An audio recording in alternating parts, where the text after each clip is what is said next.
40 বার কেন রে? 40,000 বার যদি হায়াত পাইয়া হজ করো, তোমার হজ কবুল হবে না। হাজি বলেন, এ কি আশ্চর্য, কেন আমার হজ কবুল হবে না? ব্যাপারটা কি জানতে চাই। আবার গায়েবী আওয়াজ হচ্ছে, হাজি রে, একদিন তোর মার সাথে তর্কাতর্কি করে, সাধারণ ব্যাপার নিয়ে কথা কাটাকাটি করে, এক পর্যায়ে রাগ হইয়া রে হাজি তোর মারে লাথি মাইরা ঘরের বাইরে ফালাইয়া দিছিলি। তোর মা গলা কাটা মুরগির মতো লাফাইয়া লাফাইয়া কলিজাটা ফাটাইয়া দুনিয়া থেকে বিদায় হয়েছিল। বিদায় মুহূর্তে আমি আল্লাহর কাছে একটা বিচারের দরখাস্ত করেছে, হাজি রে, লাথি দিয়া মার কলিজা ফাটাইছো 40 বার কেন? 40,000 বার হজ করলেও একটা হজ কবুল হবে না। কারণ নবী বলেছে, তোমার মা বাবার চেহারার দিকে মায়ার নজরে তাকাও, তাহলে একবার তাকাইলে একটা কবুল, 7টা উমরা হজের সওয়াব দেওয়া হবে। এক সাহাবী বলেন, ইয়া রাসূলুল্লাহ, আমি যদি বারে বারে তাকাই? রাসূল বলেন, তুমি যদি 100 বার তাকাও একদিনের মধ্যে মায়ার নজরে মার দিকে বাবার দিকে, তাহলে 100 কবুল হজের সওয়াব তোমাকে দেওয়া হবে। এই মারে কষ্ট দিয়া মক্কা মদিনা গেলে কোনো লাভ হবে? রাসূল বলছে, তোমার হজ তো তোমার ঘরে, তোমার হজ তোমার এই মার কষ্ট না দিয়া মাকে খুশি করে যদি কেউ হজ করতে যান, আপনার ভাগ্য ভালো হবে। একজন হাজী সাহেব 400 জাহান্নামীকে সাফায়াত করে জান্নাতে নেওয়ার অনুমতি পাবে। কিন্তু মারে কষ্ট দিয়া না দিয়া? এখনকার যুগে ছেলেরা মারে কষ্ট দেয় কিনা বলুন তো? মার কথা শুনে না, মারে কষ্ট দেয়। বাস্তব ঘটনা, আমাদের এলাকার এক ঘটনা ঘটছিল। মা বাড়ির কাছে বিয়ে করাইলেন ছেলেকে। ছেলে তো শ্বশুর বাড়িতে যায়, মাশাআল্লাহ, শাশুড়িও খুব আদর করে।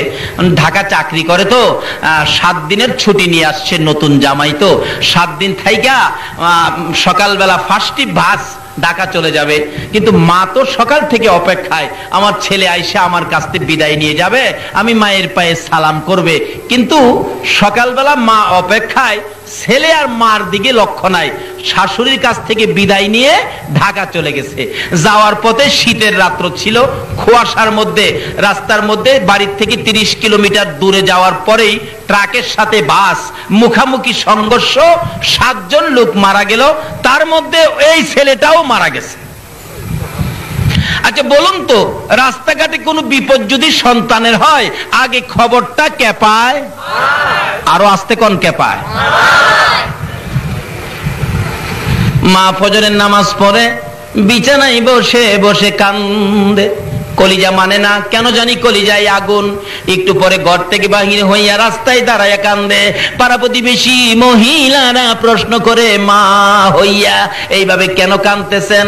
জবাব দেন, মা দুঃখিনী।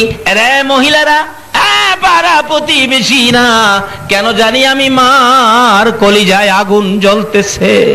30 কিলোমিটার দূরের খবর, মার কাছে আইছে কিনা? মা রান্না করে যায় না, রান্নাও করে না, কোনো কাজ করতে পারতেছে না। নাস্তার সময় পার হয়ে যায়, নাস্তাও মা খায় না, খালি কান্দে। মহিলারা জিজ্ঞেস করলে জবাব দেন, কেন জানি রে, আমার কলিজায় আগুন জ্বলছে। একটু পরে অ্যাক্সিডেন্টের লাশগুলি টাইনা টাইনা বাহির করে। লোকটার পকেটে ভিজিটিং কার্ড ছিল, কার্ডের মধ্যে ঠিকানা পাইয়া লোকেরা টাকা উঠাইয়া কাইটা দিয়া প্যাকেট করে 200 টাকা ভ্যান গাড়ি ভাড়া করে উঠাইয়া দিয়ে লাল নিশান লাগাইয়া ভ্যান গাড়ি যাইতেছে লাশ লইয়া। বাড়ির কাছাকাছি যাওয়ার পর প্রশ্ন করলেন, ভাই সাহেব দাঁড়ান, দেখেন তো ঠিকানাটা চিনেননি? মন্নান লোকের নাম, বাড়িটা কোথায়? ওই লোকটা বলেন, কি হয়েছে? অ্যাক্সিডেন্টে মারা গেছে। লোকটা বলতেছে, ও ভ্যান গাড়ির ড্রাইভার, ওই যে দেখো মোড়ের মধ্যে দাঁড়ায়া মহিলাটা কাঁদতেছে, এই মহিলাটা মন্নানের মা লাগে। ভ্যান গাড়ির ড্রাইভার চোখের পানি ছেড়ে ছেড়ে কান্দে আর ডাকে, মন্নান রে, তোর মা কেন রে রাস্তায় দাঁড়ায়া কান্দে? বলুন তো, 30 কিলোমিটার দূরের খবর মার কাছে আসছে কিনা? এই মারে কষ্ট দিও না, আমার নবীর শাফায়াত নসিব হবে না। দুঃখিনী মা রাস্তায় দাঁড়াইয়া কান্দে। ভ্যান গাড়িওয়ালা ওই মায়ের পাশে যাইয়া ডাকতেছে, আপনি কেন কান্দেন? আপনার ছেলের নাম কি মন্নান? হ। ব্যানগাড়িওয়ালা চোখের পানি ছেড়ে দিলেন। মন্নানের মা, আর কেঁদো না, এই যে তোমার মন্নান কাইত্তার প্যাকেটের মধ্যে অ্যাক্সিডেন্টে তোমার মন্নান মারা গেছে। সঙ্গে সঙ্গে মা বেহুশ হইয়া জ্ঞান হারা হইয়া চিত হয়ে জমিনে পড়ে গলা কাটা মুরগির মতো নাচতেছে, বেহুশ হয়ে যায়, জ্ঞান ফিরতেছে না। লোকেরা লাশটা নামাইয়া খুইলা দেখে মাথার মস্তক একবারে বাহির হইয়া সারা শরীর রক্তে লাল লাল হইয়াছে, জিহ্বাটা বাহির হইয়ে পড়ে আছে। মা বেহুশ হইয়া পড়ে আছে। মন্নানের খবর শুনে মাথায় পানি দিচ্ছে। কিছুক্ষণ পর মার জ্ঞান যখন ফিরে গেছে, মা একটা চিৎকার মেরে ডাকে, ও আমার পাড়া প্রতিবেশী না, ও আমার লোকেরা, আমার একটু জায়গা দে, আমি আমার মন্নানকে মন ভরে দেখবো।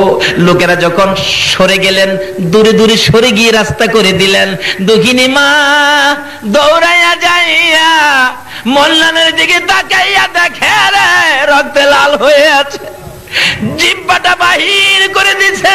দুঃখিনী মা মৃত সন্তান আনজায়া ধরে বুকের মধ্যে লাগাইয়া দুই গালের মধ্যে চুমাইয়া চুমাইয়া মা দরদি মন্নানের জিহ্বাটার মধ্যে চুমাইতেছে। বাবা মন্নান রে, কেন আমি মায়ের দোয়া নিয়ে গেলি না? আজকে তুই বিদায় হয়ে গেলি, আমারে কি মা বলে আর ডাকবি না? আমি মা কার ডাক শুনে কলিজার আগুন নিভাবো। মরা ছেলে বুকে লইয়া, মৃত ছেলে বুকে লইয়া মা কান্দে। শাশুড়ি দূরে দাঁড়াইয়া নাকে কাপড় দিয়া রাখছে।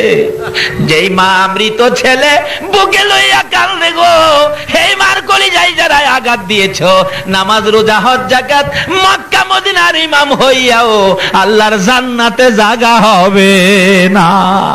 আমার আল্লাহ বলেছে নবীর কথা মানো। নবী বলেছে কালিমাটা বেহেশতের টিকেট, নামাজ বেহেশতের চাবি।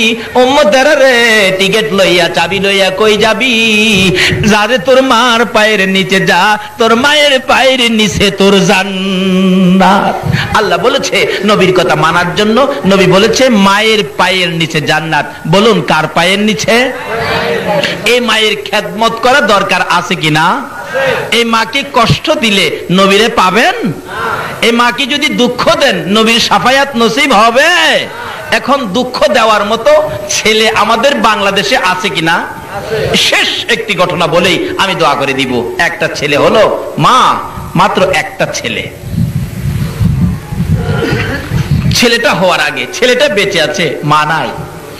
মা আপনাকে আমাকে পেটে নিয়ে কত কষ্ট করছে। এই মারে কষ্ট দিলে আল্লাহর আরশ মানে না, আমার নবীর শাফায়াত নসিব হয় না।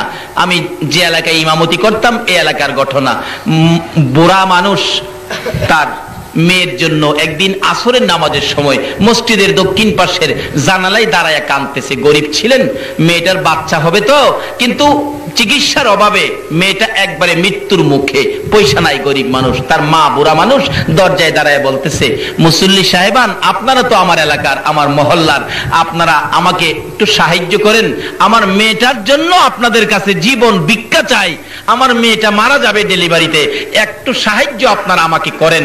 আল্লাহ বলেছেন যারা অসহায় ব্যক্তি সাহায্যের জন্য হাত বাড়ায়, এ হাতের নিচে দিয়ে আমি আল্লাহর কুদরতি হাতটা বাড়াই। কিন্তু কেউ তাকে দিল না। মাগরিবের সময় সালাম ফিরাইয়া বললাম, এই লোকটা অসহায়, মহিলাটা এমন বিপদের মধ্যে সাহায্য চাইলো, কেউ দিলেন না, এটা কাজটা ভালো হলো? একজন মুরব্বী বলেন, বাবা কার জন্য কে রোজগার করে রাখছে, কে কারে দেয়? আমি বললাম ঠিক আছে, দেখি আমি ইমাম সাহেব, আমি মহল্লায় বাহির হব, দেখি আমারেনি কেউ দেয়, আমার সাথে কেউ যাবেন? ইংরেজি শিক্ষিত একটা লোক, হাই স্কুলের মাস্টার, উনি বললেন হুজুর আমি যাব আপনার সাথে। দুইজনে মিলে মহল্লার থেকে 35 কেজি চাউল তার সাহায্যের জন্য 750 টাকা উঠাইলাম। উঠায়া পাঠায়া বললাম হসপিটাল পাঠান। টাকার জন্য তাকে মরতে দেব না, হায়াত নাই, আমার কিছু করার নাই, আমি চিকিৎসার জন্য টাকা জোগাবো, তাকে পাঠান হসপিটালে। সরকারি হসপিটালে পাঠাইলে আমি সকালবেলা মক্তব ছুটি দিয়ে দৌড়ায় গেলাম, কি খবর দেখি, যাইয়া দেখি ডাক্তার দাঁড়িয়ে আছে, তার মা বাবা দাঁড়িয়ে আছে। জিজ্ঞাসলাম ডাক্তার সাহেব কি খবর? ডাক্তার বলেন দেখেন যে অবস্থা রোগী পাঠাইছেন, একবারে শেষ মুহূর্ত, এখন তো তো কিছু করা যাবে না, বাঁচানো সম্ভব হবে না। আমি বললাম ডাক্তার সাহেব চিকিৎসা করেন, টাকার জন্য, চিকিৎসার জন্য আমি তাকে মরতে দেব না, মানুষের হাতে পায়ে ধরে আমি টাকা আনবো, চিকিৎসা করেন গরিব মানুষ। ডাক্তার বলেন তাহলে চেষ্টা করে দেখি দুইজনের একজন বাঁচানো যায় কিনা। যদি মা বাঁচাইতে চায় তাহলে বাচ্চাটা মারা যাবে, বাচ্চা বাঁচাইতে গেলে মা মারা যাবে। এখন তার গার্জিয়ান আপনারা পরামর্শ দেন, আমি কি বাচ্চা বাঁচাবো নাকি মা বাঁচাবো? ওই মহিলাটার মা বাবা বলতেছেন ডাক্তার সাহেব, আস্তে করে বলে, ডাক্তার সাহেব আমার মেয়েটাকে বাঁচাইয়া দেন, অর্থাৎ মা বাঁচান, বাচ্চা মেরে ফেলেন। এমন সময় দেখি ওই বেহুশ মহিলাটা, জ্ঞান নাই, জ্ঞানটা ফিরলো, চোখ দুইটা খুলে চাইলো, চোখগুলি লাল, জর্জর করে চোখের পানি পড়ছে।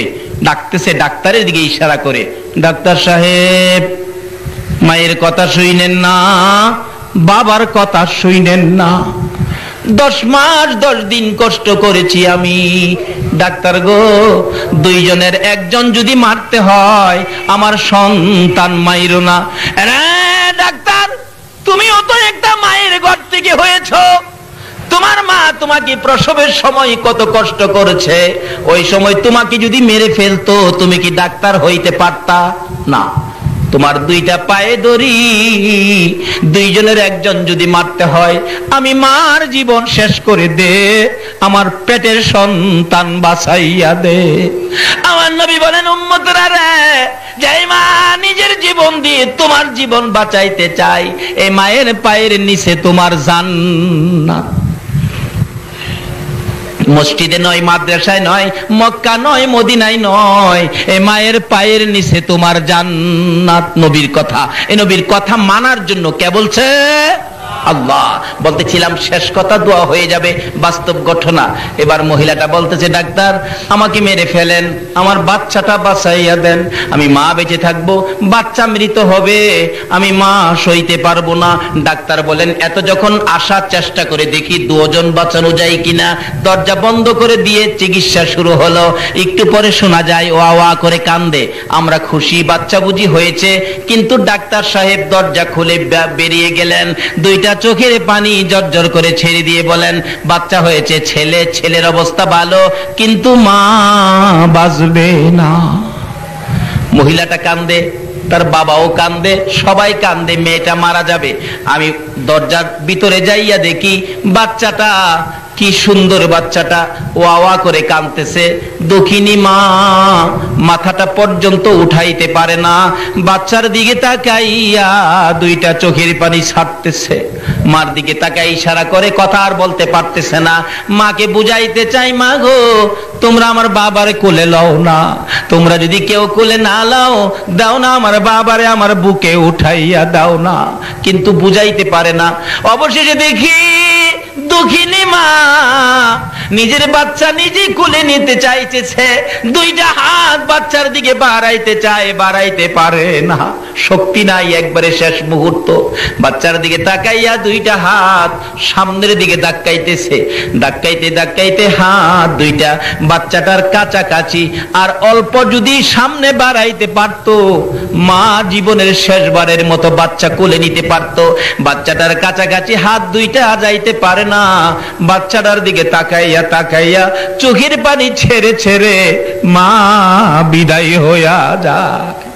আমার নবী বলেন উম্মতরা রে, যেই মা মৃত্যুর মুখে তোমার মতো সন্তান কোলে নিতে চায়, এই মার কলিজায় আঘাত দিও না, আমি নবীর শাফায়াত নসিব হবে না। আসুন, আমার আল্লাহ বলেছে তোমরা আমার নবীর কথা মানো। নবী এই কথাগুলো আমাদের জন্য ওয়াজ করে গেছেন। আসুন, নামাজ বেহেশতের চাবি, কালিমা বেহেশতের টিকিট, মায়ের পায়ের নিচে বেহেশ। এর মধ্যে আরেকটা ওয়াজ কোরআন শরীফে আমার আল্লাহ করেছেন, ওয়াসাইনাল ইনসানা বিওয়ালিদাইহি ইহসানা। আল্লাহ এই ওয়াজটুকুন কোরআন শরীফে করেছেন মা বাবা ব্যাপারে। আবার নবীজি এই প্রসঙ্গে ওয়াজ করেছেন। কি ওয়াজ করেছেন? তোমাদের মায়ের পায়ের নিচে তোমাদের কি, মাশাআল্লাহ জানেন, দেখা যায়, কিন্তু জানলে কি হবে? এখন তো মানে না বিদায় আমাদের মধ্যে অশান্তি। না মানে ওলিরে, না মানে নবীজিকে, না মানে মা বাবাকে। যদি মা বাবাকে খেদমত করে মা বাবার কথা শুনে মা বাবার দোয়া নিতে পারেন, তাহলে আপনি একটা ওলি হতে পারবেন। মায়ের দোয়ায় ডাইরেক্ট ওলি হওয়া যায়। সুবহানাল্লাহ। যে নবীর কথা মানার জন্য বলেছেন, এই নবীর কথা যদি নবীকে ভালোবাসার সহিত মানতে পারেন, নবীর ভালোবাসায় ডাইরেক্ট ওলি হওয়া যায়। কিভাবে? আসুন ইরাকের জমিনে যাই। কষ্ট হইতেছে আপনাদের? ইরাকের জমিনে চলুন। ইরাকের বাদশার পালিত পালোয়ান ছিলেন জুনায়েদ বাগদাদী রহমতুল্লাহ আলাইহি। জুনাইদকে একদিন বাদশা বলতেছেন, জুনাইদ, তোমাকে এত খানা খাওয়াইলাম, এত বেতন তোমাকে দিলাম, এত সুযোগ সুবিধা তোমার জন্য দিলাম, কিন্তু তুমি যে কত বড় পালোয়ান হইলি, তোমাকে তো কুস্তি লাগাইয়া দেখলাম না, তোমার শক্তি কত। জুনাইদ বললেন, দেন লাগাইয়া কুস্তি, আমাকে কুস্তি করে হারাবে এমন কোন ব্যক্তি পৃথিবীতে নাই, এমন কোন ব্যক্তি এই দেশে নাই, দেন লাগাইয়া। জুনাইদকে বলতেছেন কুস্তি লাগার জন্য। ইরাকের ঘটনা, আপনারা কি ইরাকে যাইতে রাজি না? তাহলে কোন দিকে তাকিয়ে রইছেন? আর দেখেন নাই জীবনে? আমি আধা ঘন্টার মধ্যে ওয়াজ শেষ করে দিব।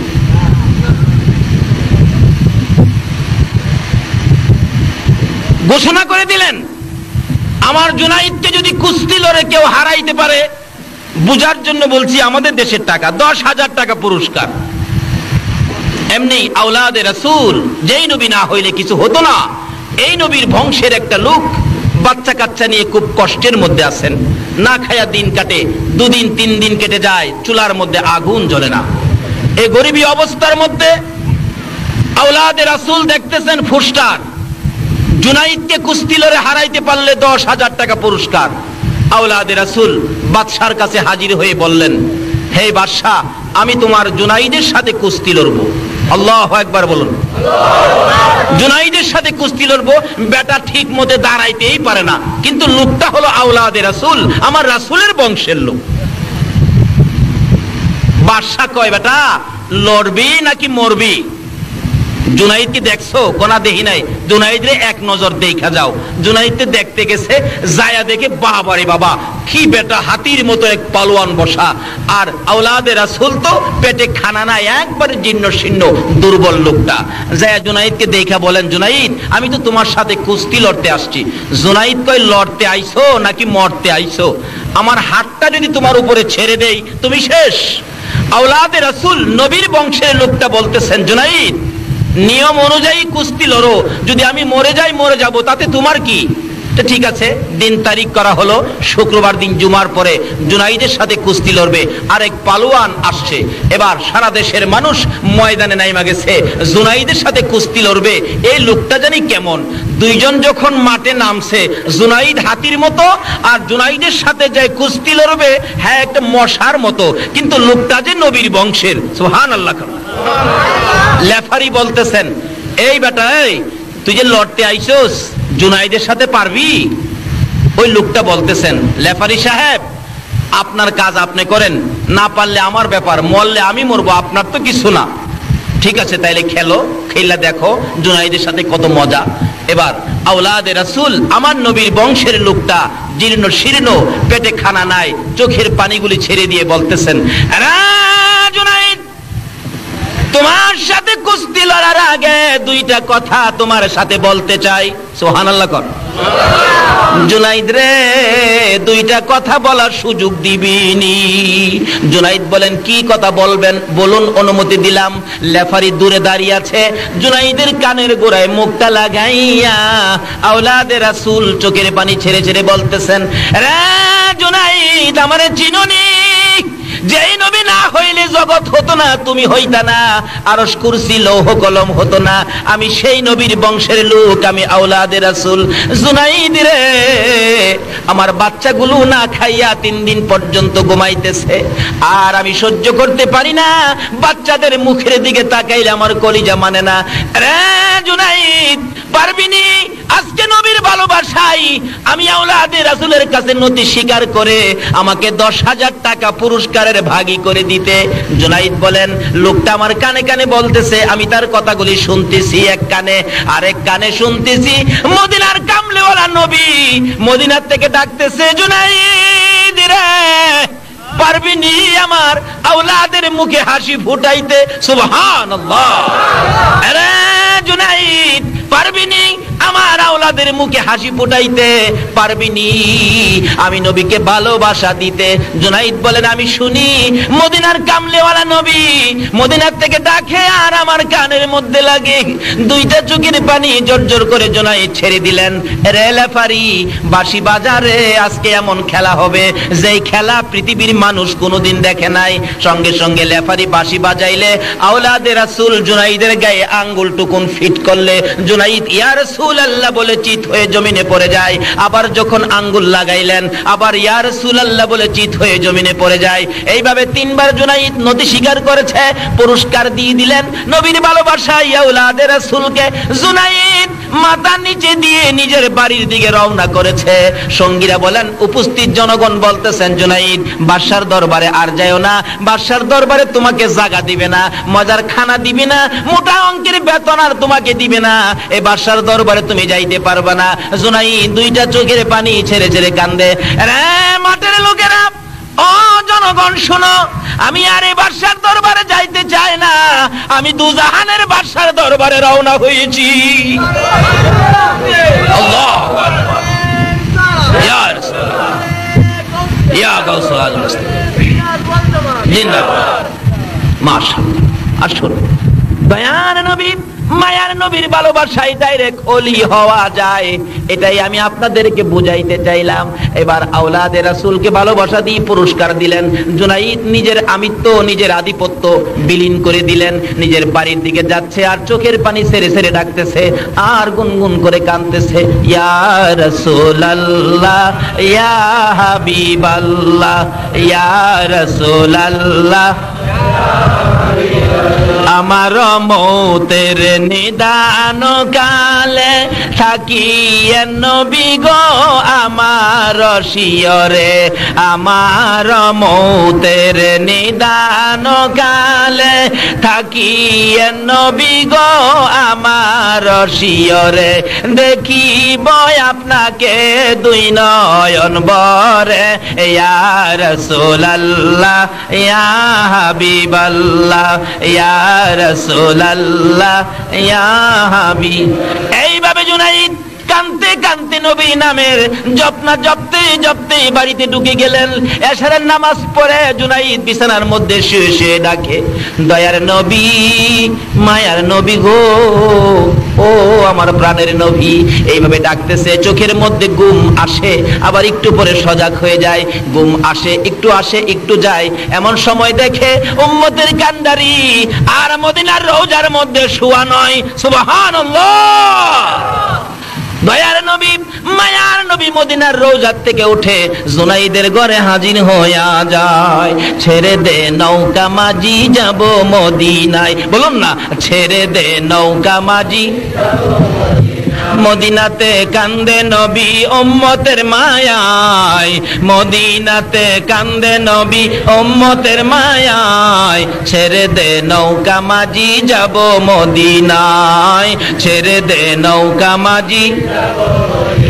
নবী মদিনাতে আছে শুইয়া গুনাহগার উম্মতের মায়া, মদিনাতে আছে শুইয়া গুনাহগার উম্মতের মায়া, সেই নবীরই প্রেমে সবাই পাগল হও না, সেই নবীরই প্রেমে সবাই পাগল হও না, ছেড়ে দে নৌকা মাঝি যাব মদিনা, ছেড়ে দে নৌকা মাঝি।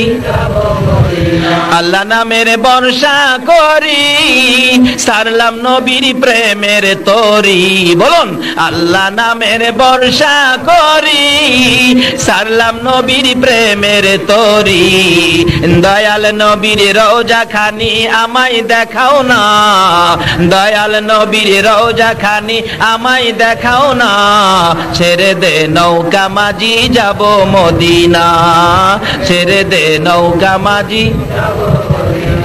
খালি মুখে মুখে কইবেন নাকি আল্লাহ তৌফিক দিলে মদিনা যাইবেন? মদিনা যাইবেন? মদিনা গেলে একটা সদাই পাবেন মদিনার মার্কেটে, যেটা পৃথিবীর কোনো মার্কেটে পাওয়া যায় না। আউট অফ মার্কেট একটাই সদাই, একটাই মার্কেট, এটা হলো মদিনা। সদাইটা কি? রাসূল বলেছে। বলবো? রাসূল বলেছে মানজারা কবরি ওয়াজাবাত লাহু শাফাতি, যারা আমি নবীর রওজাটাও জিয়ারত করে গেছে তাকে শাফায়াত করে জান্নাতে নেওয়া আমি নবীর উপর ওয়াজিব হয়ে গেছে। মদিনার রওজা জিয়ারতকারী একটা মানুষ দেখা যেই কথা, একটা জান্নাতি মেহমান দেখা সেই কথা। যদি আল্লাহ তৌফিক দেয় যাবেননি মদিনা? ও বাবা যুবকেরা, এখন থেকে সিগারেট না খায়া, আইসক্রিম না খায়া 2 টাকা 1 টাকা করে জমা করো মদিনার উদ্দেশ্যে। যদি তোমার ক্ষমতা নাও হয়, একদিন মদিনার কামলেওয়ালা নবী তোমার ভাঙ্গা করে স্বপ্নে দেখা দিয়ে যাবে। আল্লাহ আমাদেরকে সেই জায়গায় কবুল করুন, সকলে বলুন আমিন। বলতেছিলাম জুনায়েদ বাগদাদি বলেন, আমি তো আমার ঘুমের ঘরে ঘুমিয়ে আছি, আমি দেখি মদিনার কামলেওয়ালা নবী আয়েশা আমারে ডাকতেছে, জুনায়েদ, আল্লাহু আকবার, জুনায়েদ আজকে খেলার মাঠে কি খেলা খেলেছো? আমি নবী মদিনায় শুয়ে থাকতে পারলাম না। জুনাইদ রে আয় আমার পাশে আয়, আজকাল থেকে তুই পালোয়ান জুনাইদ নয়। নবীজি একটা রুমাল মুবারক জুনাইদের মাথার মধ্যে পেঁচাইয়া বাঁধতেছে আর বলতেছে, আজকাল থেকে তুমি আউলিয়াদের মাথার তাজ, তাজুল আউলিয়া জুনাইদ। নবীর ভালোবাসায় ডাইরেক্ট ওলি হওয়া যায়। জোরে জোরে কন্যা সুবহান ইয়া রাসূলুল্লাহ, জিন্দাবাদ জিন্দাবাদ জিন্দাবাদ জিন্দাবাদ। মাশাআল্লাহ, বলতেছিলাম অলি হইতে গেলে রাস্তাগুলি কত যে সহজ। নবীর ভালোবাসায় ডাইরেক্ট অলি হওয়া যায়। আরেকটা অলি হওয়ার রাস্তা হলো মায়ের দোয়ায়। বলুন কার দোয়ায়? আরো জোরে বলুন কার দোয়ায়? কোরআন শরীফে মায়ের ওয়াজ করেছেন, বাবার ওয়াজ করেছেন আমার আল্লাহ। ওয়াসাইনাল ইনসানা বিওয়ালিদাইহি ইহসানা। আল্লাহ ওয়াজ করেন আমরা যেন আমাদের মা বাবার সাথে ভালো ব্যবহার করি। বলুন মা বাবার সাথে কি ব্যবহার? আচ্ছা, এখন কি মা বাবার সাথে ভালো ব্যবহার আছে? আমি যে এলাকায় ইমামতি করতাম, এটা ময়মনসিংহ বাজিতপুর এলাকায়, আপনার বাজিতপুর, হ্যাঁ মাশাআল্লাহ, এই ভাই সব চিনে দেখা যায়। বাজিতপুর ইমামতি করতাম তো, এক মজার ঘটনা। বাপ বেটায় ঝগড়া লাগছে। বাবা ঝগড়া লাগিয়া ছেলেরে বলতেছে, তোমাকে সেটআপ। পুলাই বাবারে কো আপনারে ডবল সেটআপ। আসেনি এই যুগ অহন বর্তমানে? অথচ মা বাবার সাথে কি ব্যবহার! আল্লাহু আকবার। কোরআন শরীফ খুলে দেখুন, মা বাবা যদি তোমাকে মারে, মা বাবার সামনে উহ আহ এহ উহ ই এরকম করে কান্নাকাটি করো না, তোমার মা বাবা কষ্ট পাবে। মা বাবা মারলে দূরে গিয়া কাঁদো, সামনে না। নামাজ পড়বেন, রোজা রাখবেন, হজ করবেন, যাকাত দিবেন, নবীর আশিক হবেন, ওলির পাগল হবেন। যদি মার সাথে বেঈমানি করেন তাহলে সব শেষ। সব কি শেষ?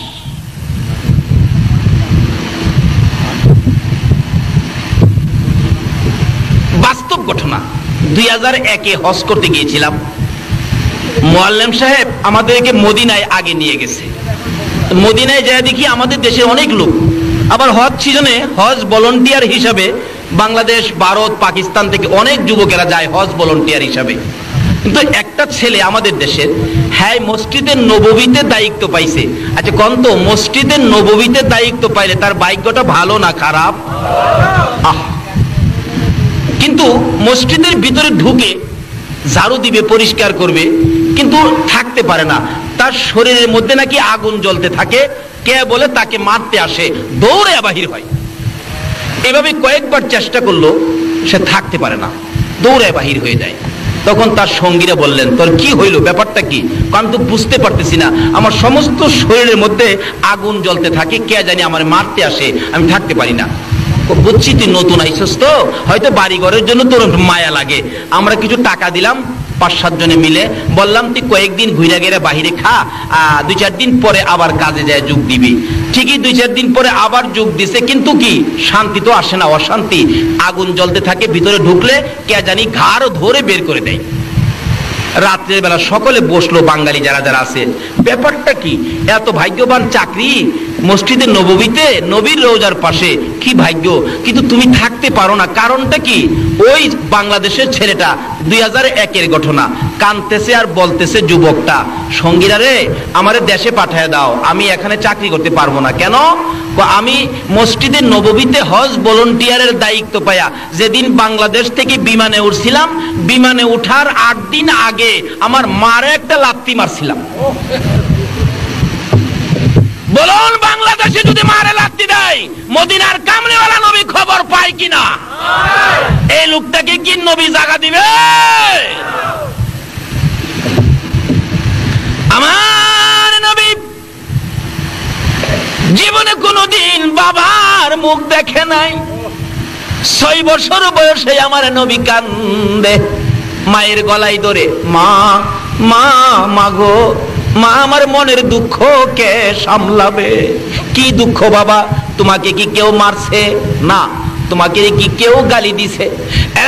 বাবা মুহাম্মদ, যদি তোমার কেউ গালি দেয়, মক্কা নগরীর বিচার আচার করে তোমার দাদা আব্দুল মুত্তালিব, তুমি বলো তোমারে কে গালি দিছে, কার দেওয়া ব্যথায় তুমি কেঁদেছো, এখন তোমার দাদাকে দিয়ে ডাকাইয়া কঠোর বিচার করব। কিন্তু আমার আপনার নবী, শিশু নবী, 6 বছর বয়স, মায়ের গলায় ধরে কান্দে, মা গো, কেউ আমারে গালি দেয় নাই, কেউ আমারে ব্যথা দেয় নাই, তাহলে তুমি এইভাবে কেন কান্দো?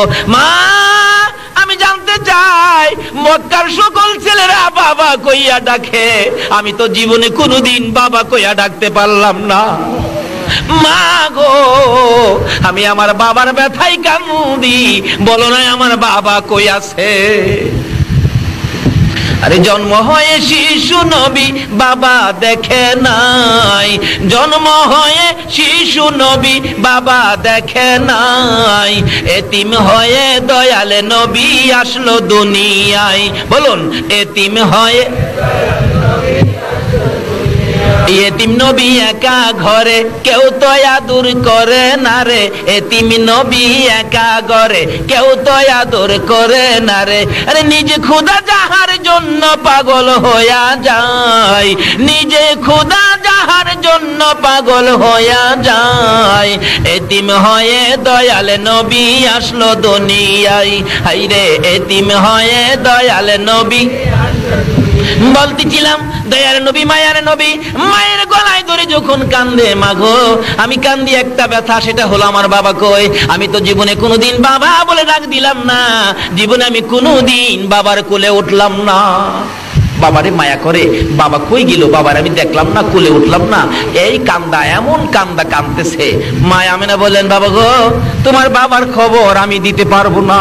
আমেনাও কান্দে, মা কান্দে, আমেনাও কান্দে, সন্তান মুহাম্মদও কান্দে, নবী কান্দে, নবীর মা কান্দে। এমনি সময় নবীর আদরের দাদা আব্দুল মুত্তালিব কান্দার আওয়াজ শুনে দৌড়ায় আসছে, বৌমা আয় আমেনা, তুমি কেন কান্দো? আমার নাতি কেন কান্দে? এমনি করে দয়ার নবী, মায়ের নবী দৌড়ে যাইয়া দাদার গলায় আঞ্জায়া ধরেছে। দাদা গো, মার গলায় ধরে প্রশ্ন করেছি আমার বাবা কই, মা খালি কান্দে, কিছু কয় না। দাদা গো, তোমার গলায় ধরে তোমার কাছে জানতে চাই আমার বাবা কই, আমি দি বাবার কোলে উঠলাম না। আব্দুল মুত্তালিব কান্দে আকাশের দিকে তাকাইয়া, আকাশের মালিক, আমার নাতিরে আমি কি দিয়া বুঝাইবো? অবশেষে আব্দুল মুত্তালিব বলতেছেন, বৌমা তুমি একটা কাজ করো। কি কাজ? বাবার ব্যথায় যখন আমার নাতি কান্দে, তার বাবার কবরটুকুন একটু দেখায়া নিয়ে আসো। আব্দুল মুত্তালিব উম্মে আইমানকে দিয়ে মোট 5 জনের কাফেলা করে পাঠাইলেন। যাইতেছে মদিনায়, যাইতে যাইতে লম্বা ঘটনা সংক্ষেপ করলাম। মদিনায় যাইয়া খাজা আব্দুল্লাহর কবরের পাশে আমেনা দাঁড়াইয়া দাঁড়াইয়া কান্দে। একটু পরে পরে আমার নবী মার চোখের পানিগুলি মুছে মুছে প্রশ্ন রাখে, মা এখানে দাঁড়াইয়া কেন তুমি কান্দো?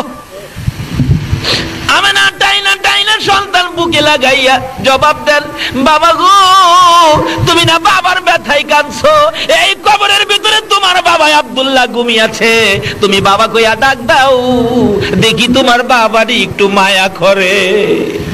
দয়ার নবী মায়ার নবী প্রথম মাথার পাশে বসে বসে ডাকতেছিলেন, আব্বু আব্বু গো, আব্বু তোমার কি মায়া নাই? আমার একদিন কুলে নিলা না গো বাবা। সন্তান কুলে লইয়া কত বাবা মক্কা নগরীতে ঘুরে, কত সন্তান বাবার কোলে উঠে, আমি একদিন তোমার কোলে উঠলাম না। উঠো না, তুমি আমারে কোলে নাও না। মাটির ভিতর থেকে কিভাবে উঠবে? ডান দিকে বসে গেলেন, বসে বসে কাঁদতেছে ডাকতেছে। বাম দিকে চলে গেলেন, বসে বসে কাঁদতেছে ডাকতেছে। পায়ের দিকে যাইয়া মাটির মধ্যে আমার নবী দুইটা হাত লাগাইয়া ডাকে, বাবা এত নিষ্ঠুর কেমনে হইলা গো? উঠো না, একবার আমারে কোলে নাও না। কিতাব বলেন খাজা আব্দুল্লাহ কবর থেকে ডাকতেছে, রে আকাশের মালিক, জমিনের মালিক, হায়াতের মালিক, মওতের মালিক, আমার বাবা মোহাম্মদ, বাবা কইয়া কান্দে আমি সইতে পারি না, আমার কবরের মাটি সরাইয়া দে, আমি আমার বাবারে একবার কুলে লইয়া দেই। আমার আল্লাহ বলেন, না না এ খাজা আব্দুল্লাহ, তোমার কোলে নিতে হবে না, তুমি ঘুমিয়ে থাকো। তোমার এতিম সন্তানকে তামাম পৃথিবীর মানুষের কাছে আমি আল্লাহ পৌঁছে দিব, দেখাইয়া দিব, বলে দিব।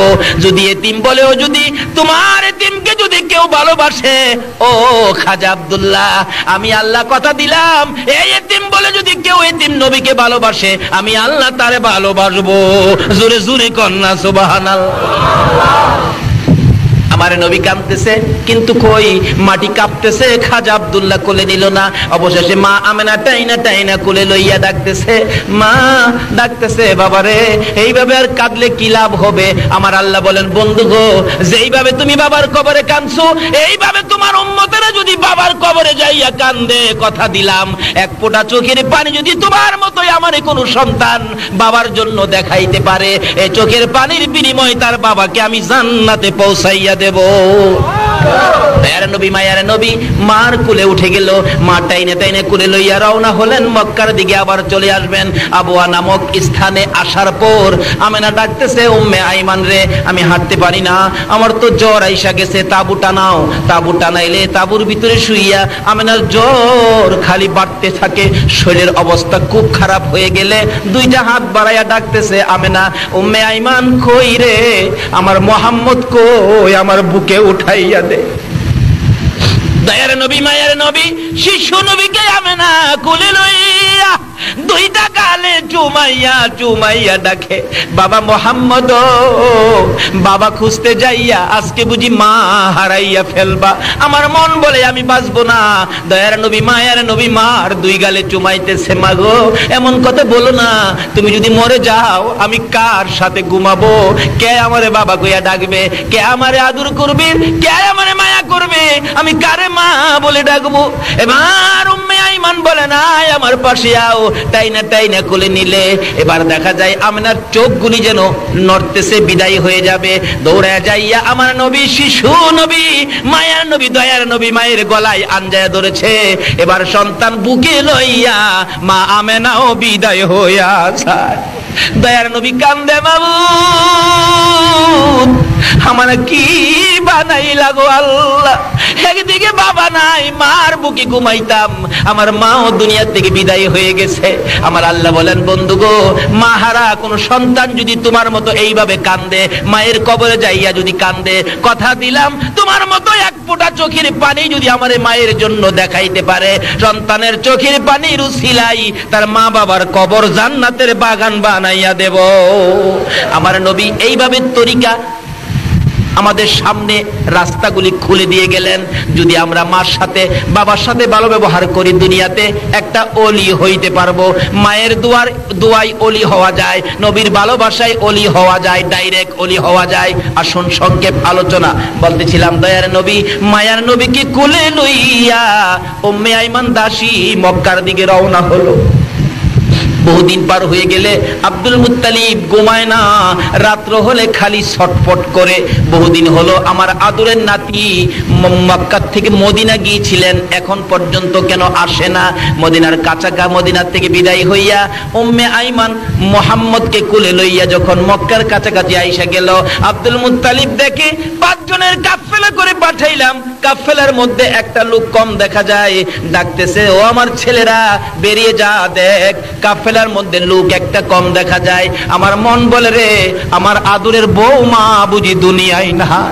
খবর পাঠাইলে খবর একটাই পাওয়া গেল, আদরের বৌমা দুনিয়ায় নাই। কাছাকাছি আসার পর আমার নবী দাদাকে দেখে দূর থেকে হাত বাড়াইয়া ডাক মারছে, দাদা গো আমার কে কুলে নিবে গো দাদা, আমার মা নাই বাবাও নাই, আমার কে আদর করবে?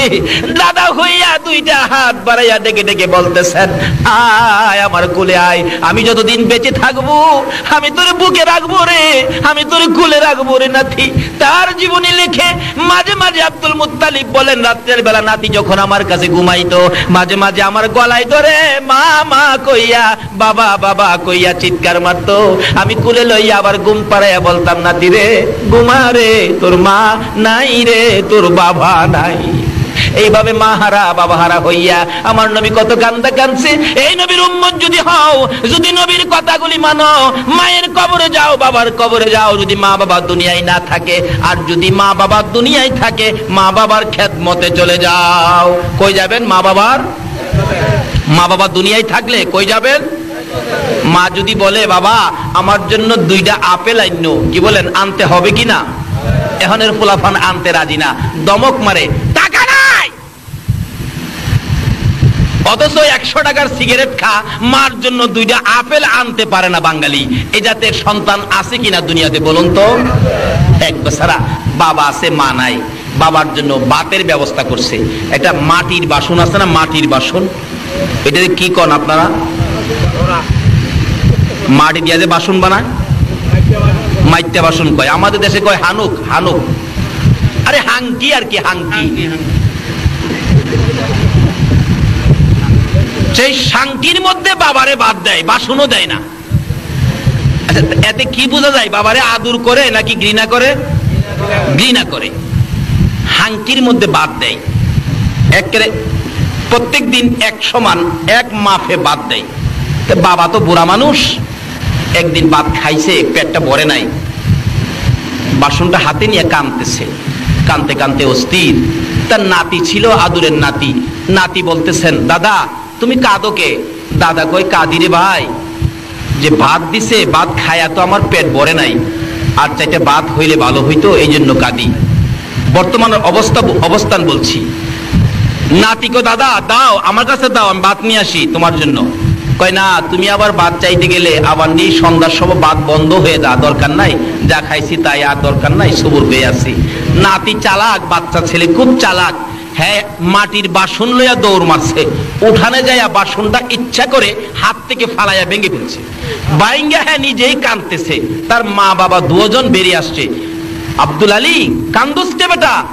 আব্বা কান্দি, বাসনটা যে ভাঙ্গে গেল এই জন্য তো কান্দি। বাসন একটা ভাঙছে বেটা, মাটির বাসন 10টা নিয়ে আমু, কান্দুসকে আয় আমার কোলে আয়। কয় না, কোলে যাবো না, আগে কাইন্দা লই। কেন কাঁদবি? মাটির বাসনটা যে ভাঙছি। আরে একটা ভাঙছো, 10টা নিয়ে আমু, এটা কয় টাকার ব্যাপার? কয় না, এই বাসনের জন্য না, আমি যে দাদার বাসনটা ভাঙছি। তুমি তোমার বাবারে যেই বাসন মাইপা ভাত দিতা, আমি বড় হইয়া এই নাতে যাওয়া হবে না। সব শেষ কথা। মা বাবার সাথে আজকালকার দিনে যে কি ব্যবহার করে, আমার জানা ঘটনা, আমি যখন চাকরি করতাম, এলাকার ঘটনা, কি সুন্দর ঘটনা দেখেন। একটা মাত্র ছেলে হয়েছে, একটা ছেলে। ছেলে হওয়ার পরে ছেলের বাবা মারা গেছে, মা বাচ্চাটা কোলে লইয়া কান্দে। আমি যদি অন্য জায়গায় বিবাহ বসি, এই ছেলেটারে তো রাখবে না, বের করে দিবে। বাবা বলে ডাক দেওয়ার সুযোগ নাই, মা কইয়াও ডাক দিতে পারবে না, না বিয়ে বসবো না। একটা বাচ্চার দিকে চায়া মহিলাটা সব শেষ করে দিলেন। আরবি লেখাপড়া জানতেন, বাড়ি বাড়ি প্রাইভেট পড়াইতেন, কোরআন শরীফ পড়াইতেন।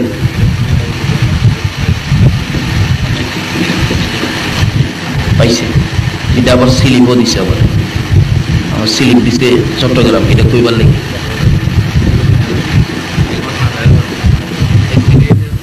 আচ্ছা মাশাআল্লাহ মাশাআল্লাহ। যাই হোক, যেটা বলতেছিলাম এটা বলে শুনছেন আপনারা। আবার আমার কাছে স্লিপও গেছে এই ঘটনাটা কইবার জন্য, এর লেগে যাইতেছিলাম এই ঘটনা। যাই হোক, যদি শুই না থাকেন তাহলে আর দরকার নাই। কিন্তু মা বাবার সাথে যে এই আচার আচরণ করে, এমন লোক এখনো আমাদের বাংলাদেশে আছে কিনা বলুন? তাহলে এটা যখন শুনছেন এটা বাদ দেন, এটা বাস্তব ঘটনায় আসেন। একটা লোক গরিবের ছেলে, বাবা গরিব, মানুষের বাড়িতে কাজ করে। এটা আমার আশপাশের মধ্যে ছিল ঘটনাটা, কিন্তু এখন একটা ছেলে বেঁচে আছে, তার বংশের সব মরে গেছে।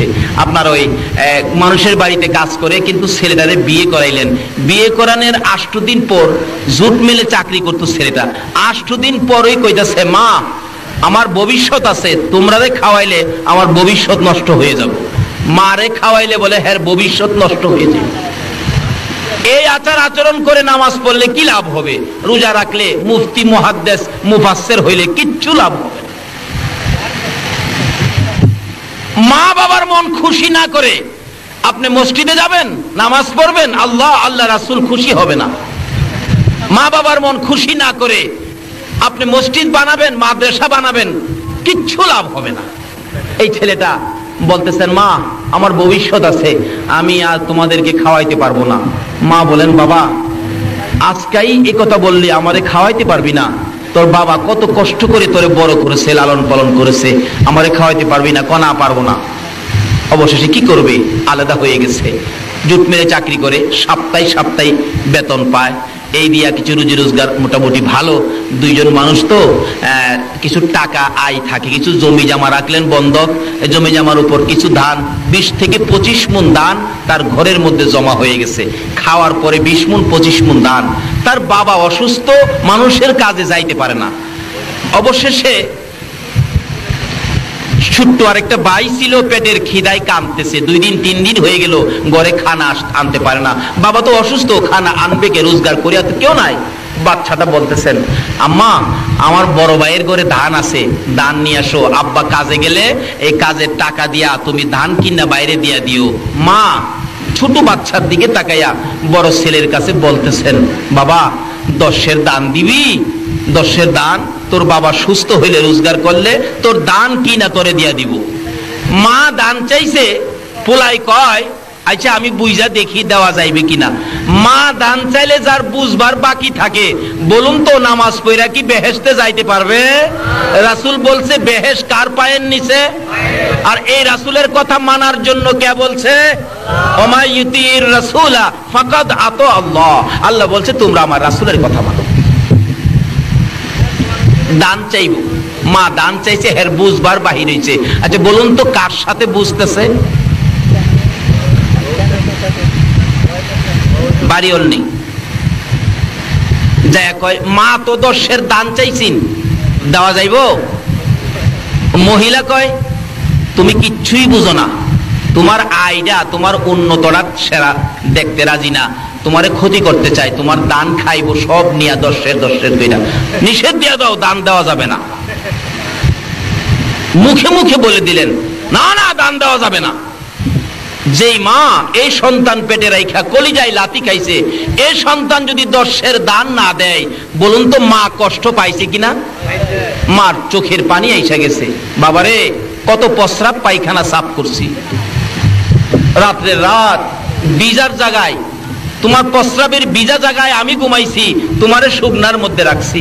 যদি একবারে শুকনা জায়গা না পাইছি, আমার বুকে করে তোমারে সারা রাত ঘুম পাড়াইছি। আজকে আমারে 10 কেজি দান দিলা না। মার চোখে পানি আইসা গেছে, কানতে কানতে ঘরে ঢুকলে তার বাবা জিগায়, কাদোকে? কাদি তোমার পোলা আমারে 10-এর দান দিল না। আরো কয় দান খাইয়া বলে হ্যাঁ শেষ করমু। বাবাই কয় বড় পোলা এত আদর করি, মানুষের বাড়ির কাজ করি, সন্ধ্যার সময় বাড়িতে আসতে খালি হাতে কোনোদিন আসি নাই, একটা কমলা হইলেও নিয়ে আসছি। আইসা যদি দেখছি পোলা ঘুমাইছে, কমলাটা ছিলাইয়া ঘুমেতে উঠাইয়া খাওয়াইছি, না হয়তো আমার ঘুম হইছে না। এই পোলা 10-এর দান দিল না। বাবাও কান্দে, মাও কান্দে। আমার আল্লাহ কয় আর কান্দিস না, তোদের চোখের পানি তোর সন্তানের জন্য গজব বানাইছি। আচ্ছা বলুন তো, মা বাবার চোখের পানি যদি সন্তানের জন্য গজব হয়, এই গজবতে বাঁচাইবার ক্ষমতা পৃথিবীর কারো আছে? কোন আলেম উলামার আছে? পীর সাহেবের আছে? নাই। গজব আজ থেকে 30 বছর আগে কথা বলছি, 30-31 বছর আগের কথা। গজব কি গজব? লোকটা খালি খুসখুস করে কাশে, মানুষে কয় তোমার কি হলো, ডাক্তার দেখাও। ডাক্তারের কাছে যাওয়ার পরেই ডাক্তার বলেন আপনি দূরে থাকেন, আপনার যক্কা হয়ে গেছে, যক্কা। তখনকার সময় যার হয়তো যক্কা তার নাই রক্ষা। ওষুধ ছিল না তখন, এখন তো ওষুধ বাইর হইয়া সর্দির মতো হয়ে গেছে। এবার বাস্তব ঘটনা বলছি। তারপরে ডাক্তার বলেন আপনার ওষুধ নাই, আপনি বাড়িতে চলে যান। ডাকতেছেন, ডাক্তার সাহেব বাড়িতে চলে যান, আপনার যক্কা হয়ে গেছে। বাড়িতে যায় খালি পানি মুছে। বিবি সাহেবা জিগাই কাদকে ডাক্তার কি কইছে? আরে ডাক্তার তো কইছে। কি কইছে? কয় না। কি কইছে কও? ডাক্তার কইছে আমার বলে যক্কা। যেই খালি কইছে যক্কা, এবার বাড়ি অনলি কাপড় লইয়া পিছন দিয়া বাহির হইয়া নিজেরে করে রক্ষা। স্বামী ফালাইয়া পালাইছে। তোমার সাথে থাইকা আমারও জক কইব নাকি? এটা সুয়াসুই রূপ, তোমার সাথে থাকলেই আমার জক কইব। মরো মরো, তুমি মরো, আমি মরতে রাজি না। একদিন যায়, 2 দিন যায়, একা ঘরে থাকে, কেউ নাই। রাত্র গভীর হইলে ঘুম আসে না, খালি কান্দে। ছেলের কান্দার আওয়াজ যখন শোনা যায়, মা দুঃখিনী দরজার কিনারে কানটা লাগাইয়া দাঁড়াইয়া থাকে আর মনে মনে বলতে থাকে, বাবা গো একবার যদি আমারে মা কইয়া ডাক দিতি, তোর বিপদে আমি মা তোর পাশে যাইতাম। কিন্তু বিবি পাশে না, মা পাশে যাইতে রাজি কিনা বলুন তো? বাবা একবার যদি আমার মা কইয়া ডাক দিতি, আমি মা তোর পাশে যাইতাম। 2 রাত পার হইয়া 3 রাত্রের বেলা মার ঘরের দরজাটার সামনে দাঁড়াইয়া দাঁড়াইয়া ছেলেটা কাঁদতেছে। মার কানে কান্দার আওয়াজ পৌঁছলে মা ঘুম থেকে উঠে গেছে। ধাক্কা দিলে খুলে, ওই দরজা ছিল ঘরের মধ্যে। বাবা ঘুমিয়ে আছে, মা ঘুম থেকে উঠে ডাকতেছে, কে কান্দো তুমি, কে? সঙ্গে সঙ্গে ছেলে বলতেছে, মা গো আমি তোমার কলিজার টুকরা সন্তান। ও মা আমি তোমার অপরাধী সন্তান। দরজাটা খুলো। দরজা খুললে মার পায়ে পড়তে চায়, মার কাছে ক্ষমা নিতে চায়, আর ডাকতেছে, মা গো আমার বাবা কই, বাবারে ঘুম থেকে উঠাও না। বাবা চট করে ঘুম থেকে উঠে গেছে। বাবার দিকে তাকিয়ে ডাকে, বাবা গো ভুল করেছি, ক্ষমা করবানি। মা তোমার পায়ে ধরতে চাই, ভুল করেছি, ক্ষমা করবানি। বাবাও আঞ্জায়া ধরেছে, মাও গলায় ধরেছে, বাবা গো পায়ে ধরতে হবে না, এতদিন পরে যে আমার দরজায় দাঁড়াইয়া মা কইয়া বাবা কইয়া ডাক দিছো, এই ডাকে আমাদের সকল ব্যথা দূর হয়ে গেছে।